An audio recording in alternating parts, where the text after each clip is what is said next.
Hari ini kita bertemu lagi untuk beribadah pada tanggal 3 Mei 2020. Puji Tuhan, meskipun pada saat ini kita sedang melakukan segala sesuatu di rumah, beribadah di rumah, sekolah di rumah, bekerja di rumah, tapi kita punya kesempatan untuk beribadah sekali lagi.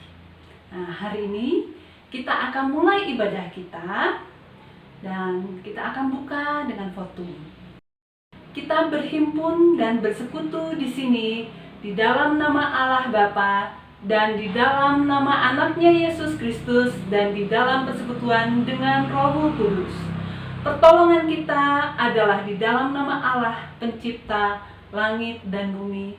Amin. Sekarang akan memuji Tuhan, kita mengucap syukur karena kita punya Allah Immanuel. Allah Immanuel artinya adalah Allah yang beserta dengan kita. Kita bersyukur meskipun kita tidak berkumpul di gereja seperti biasanya, tapi karena kita punya Allah yang maha hadir, kita bisa menyembah Tuhan dimanapun kita berada dan Tuhan hadir. Pada saat ini mari kita angkat sebuah himne, Sekarang Beri Syukur. Kita akan menaikkan pujian ini dua.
Jadi pujian tadi kita naikkan untuk mengucap syukur kepada Allah yang senantiasa memberikan kepada kita penghidupan, penyertaan, dan kekuatan untuk menghadapi hidup ini hari demi hari. Kita akan berdoa, tundukkan kepala, lipat tangan, mari kita berdoa.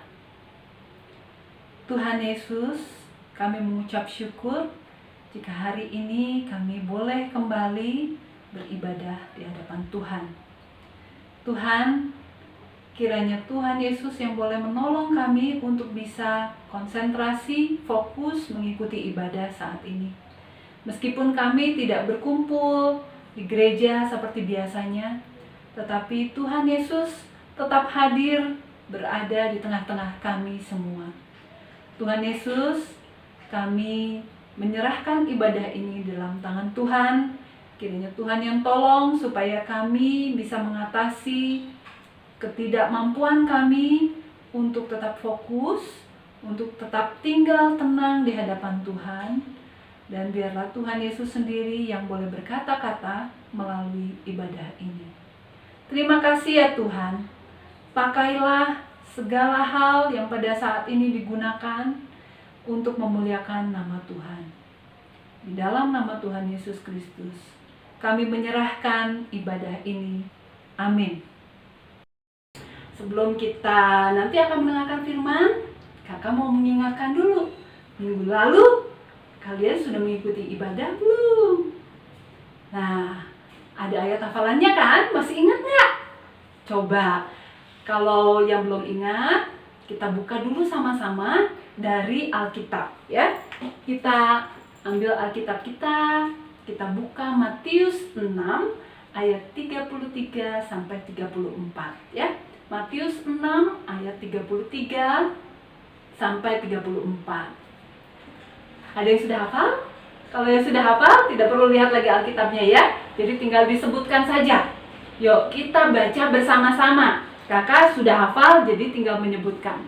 Mari 1, 2, 3. Matius 6 ayat 33 sampai 34. Carilah dahulu kerajaan Allah dan kebenarannya, maka semuanya itu akan ditambahkan kepadamu. Sebab itu janganlah kamu khawatir akan hari besok, karena hari besok mempunyai kesusahannya sendiri. Kesusahan sehari cukuplah untuk sehari. Alamatnya tadi dari mana? Matius 6 ayat 33 sampai 34. Kita akan mempersiapkan hati kita untuk mendengarkan firman Tuhan. Sebelum itu kita akan mengangkat sebuah pujian. Tuhan, Kau Gembala kami.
Dalam pujian tadi dikatakan bahwa Tuhan adalah gembala kita.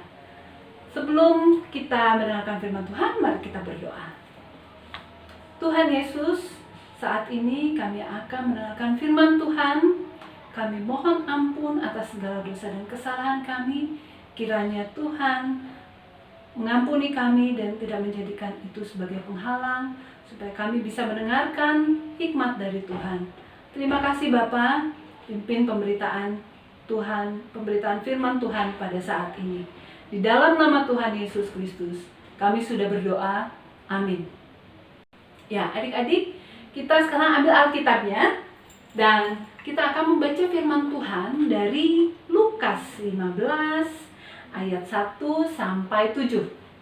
Yuk, silakan dibuka dari Lukas 15 ayat 1 sampai 7. Kita akan baca bersama-sama ya. Di rumah juga boleh buka suara membaca bagian firman Tuhan ini.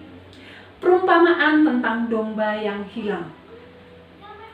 Para pemungut cukai dan orang-orang berdosa biasanya datang kepada Yesus untuk mendengarkan Dia. Maka bersungut-sungutlah orang-orang Farisi dan ahli-ahli Taurat.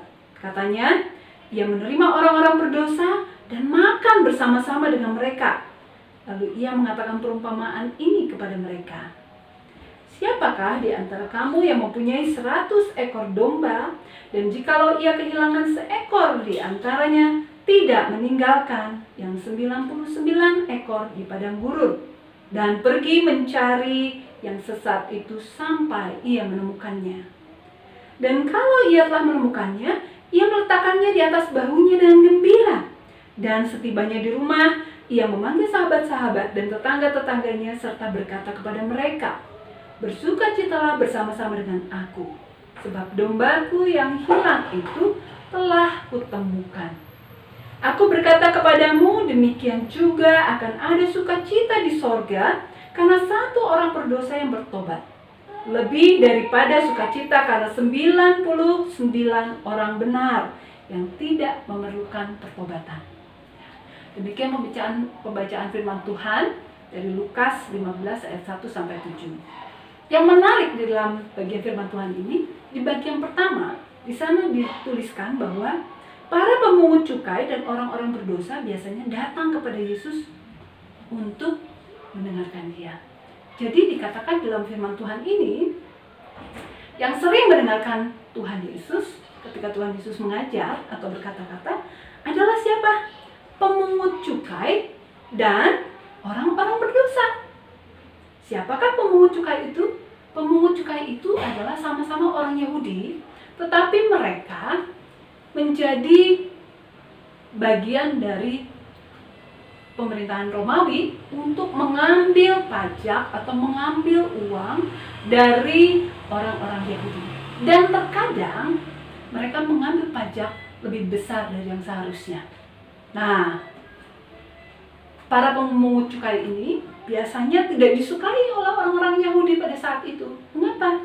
Karena mereka seperti pengkhianat, gitu ya. Karena mereka sama orang Yahudi, tapi kok mau-maunya mereka bekerja untuk Romawi untuk membuat orang-orang Yahudi jadi lebih menderita.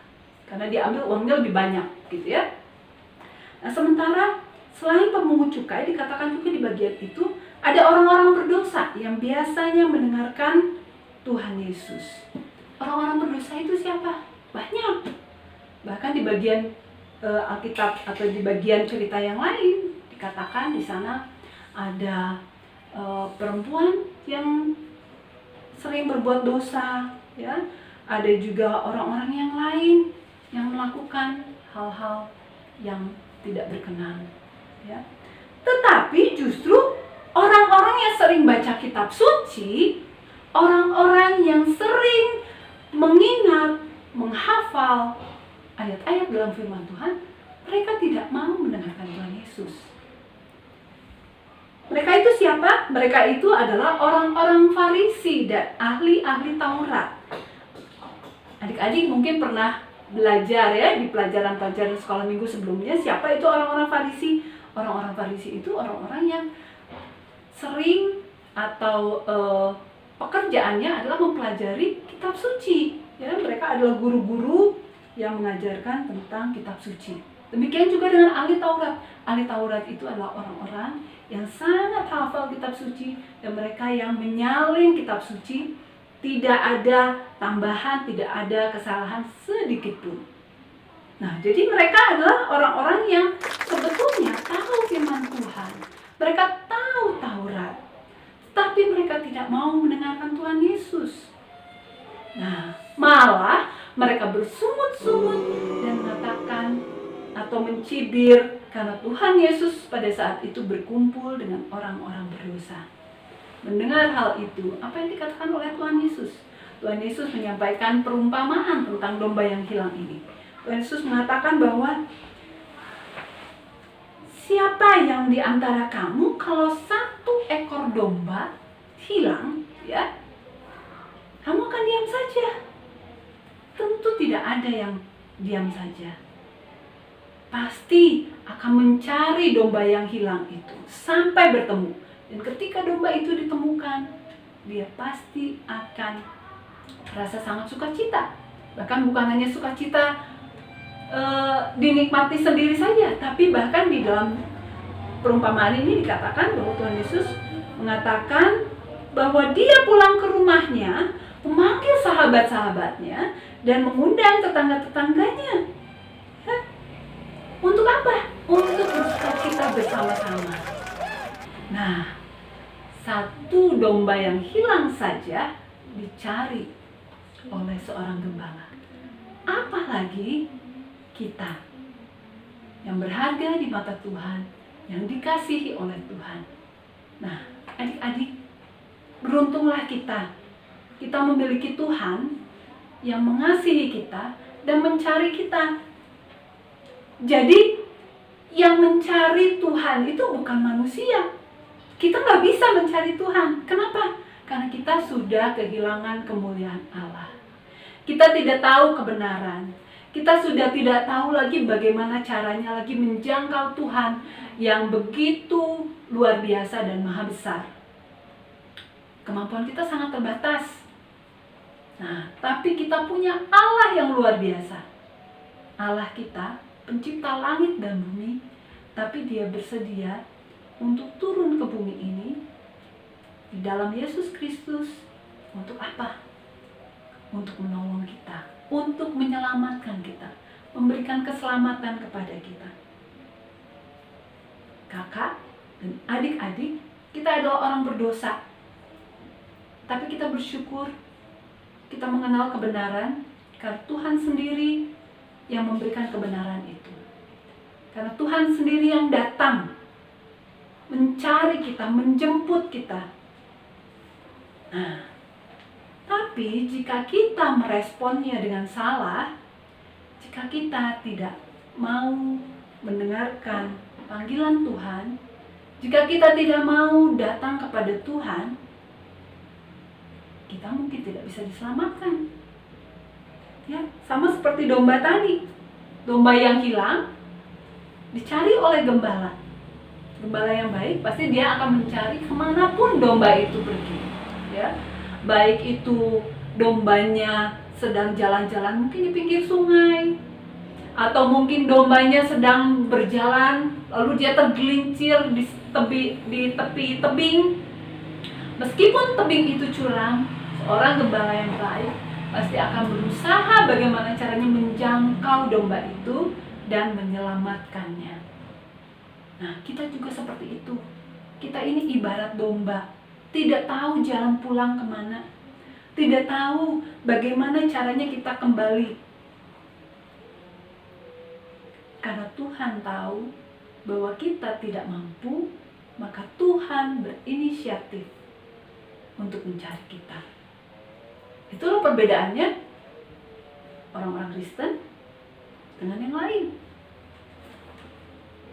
Banyak agama-agama yang menekankan bahwa jika kamu ingin bertemu dengan Tuhan, jika kamu ingin memiliki kehidupan yang kekal bersama dengan Tuhan, kamu harus berbuat baik. Kamu harus hidup suci, gitu ya. Kamu harus beramal banyak-banyak. Padahal itu tidak cukup. Itu tidak bisa membuat kita selamat. Kenapa? Karena kita terbatas dan kita tidak bisa menyelamatkan diri kita sendiri. Nah, demikian firman Tuhan kita hari ini. Kita renungkan dan kita responi firman Tuhan pada saat ini. Kita belajar dari perumpamaan tentang domba yang hilang ini. Janganlah kita menjadi seperti orang-orang Farisi dan ahli-ahli Taurat yang belajar tentang firman Tuhan, belajar tentang kitab suci, tapi tidak mau meresponi panggilan Tuhan dengan benar. Tuhan datang untuk menyelamatkan yang berdosa, bukan untuk orang-orang yang merasa dirinya benar. Nah, apakah kita merasa diri kita benar? Kalau kita merasa diri kita benar dan kita tidak perlu Tuhan, kita tidak perlu Tuhan Yesus, celakalah kita. Semoga kita tidak menjadi orang-orang yang seperti itu. Ya, baik adik-adik, sedemikian jauh firman Tuhan yang kita renungkan pada hari ini. Dan semoga ini menjadi kekuatan bagi kita untuk menghadapi hari-hari ke depan. Dan kiranya adik-adik terus merenungkan firman Tuhan dan meresponi setiap perkataan Tuhan dengan benar. Mari pada saat ini kita akan menghafalkan satu bagian ayat dari Mazmur, ya. Kita buka dulu Mazmur 23 ayat 1. Ini adalah ayat hafalan kita untuk 1 minggu ke depan, ya. Mazmur 23 ayat 1. Kita baca bersama-sama. Tuhan adalah gembalaku, takkan kekurangan aku. Singkat ya. Jadi pasti mudah untuk menghafalkannya. Jadi ayat hafalan minggu lalu Matius 6 ayat 33 dan 34 tetap dihafalkan, ditambah lagi dengan ayat hafalan hari ini, Mazmur 23 ayat 1. Tuhan adalah gembalaku, takkan kekurangan aku. Baik, kita berdoa dan kita akan menutup ibadah kita hari ini. Mari kita berdoa.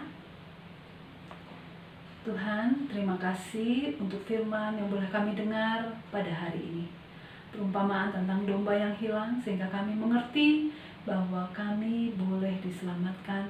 Itu semua karena Tuhan sendiri yang boleh datang kepada kami dan menolong kami.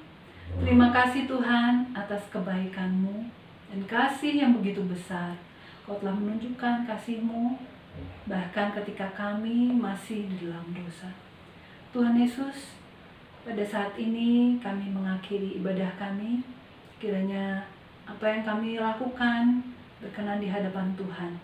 Pimpin kami Tuhan pada hari-hari ke depan untuk bisa melakukan firman Tuhan di dalam kehidupan kami. Bukan menjadi pendengar saja tetapi menjadi pelaku firman. Terima kasih Bapa. Kiranya kami boleh menjadi terang dimanapun kami berada. Di dalam nama Tuhan Yesus Kristus kami berdoa dan berdoa Bapa kami. Bapa kami yang di sorga, dikuduskanlah nama-Mu, datanglah kerajaan-Mu, jadilah kehendak-Mu di bumi seperti di sorga. Berilah kami pada hari ini makanan kami yang secukupnya, dan ampunilah kami atas kesalahan kami, seperti kami juga mengampuni orang yang bersalah kepada kami. Dan janganlah membawa kami ke dalam pencobaan, tetapi lepaskanlah kami daripada yang jahat, karena Engkaulah yang mempunyai kerajaan dan kuasa dan kemuliaan sampai selama-lamanya. Amin. Doa berkat. Tuhan memberkati kita dan melindungi kita. Tuhan menyinari kita dengan wajah-Nya dan memberi kita kasih karunia. Tuhan menghadapkan wajah-Nya kepada kita dan memberi kita damai sejahtera. Amin. Ya. Selamat hari Minggu adik-adik. Selamat berkumpul bersama keluarga di rumah dan sampai bertemu kembali di dalam ibadah minggu yang akan datang. Tuhan memberkati. Yahoo.